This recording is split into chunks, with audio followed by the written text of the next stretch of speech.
कोविड-19 के बाद से इंडिया में मैक्सिमम लोगों ने घर खरीदे हैं।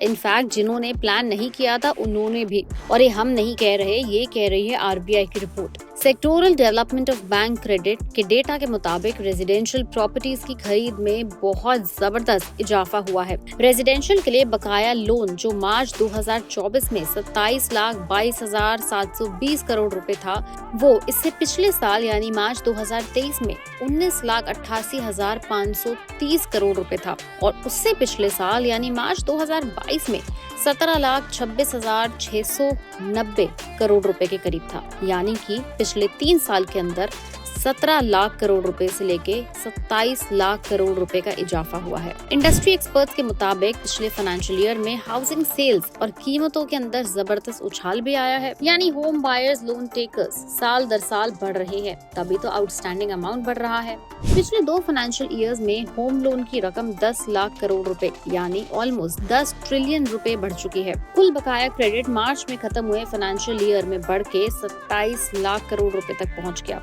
मार्च 2024 में कमर्शियल रियल एस्टेट का बकाया क्रेडिट लगभग 4,48,145 करोड़ रुपए हो चुका था।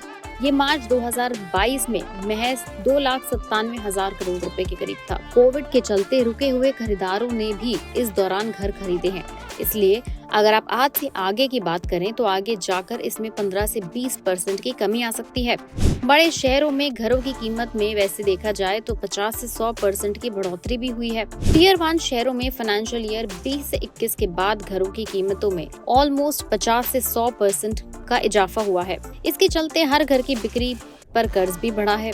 एक्सपर्ट्स की उम्मीद है कि हाउसिंग सेक्टर में तेजी बनी रहेगी और पिछले कुछ समय से बड़े घरों की डिमांड भी आसमान छू रही है। बता दें आपको कि फिलहाल इंडिया का रियल एस्टेट सेक्टर इंडिया की जीडीपी के अंदर लगभग 7.3% कंट्रीब्यूट करता है और उम्मीद है कि ये इंडस्ट्री साल 2030 तक $1 ट्रिलियन की होगी।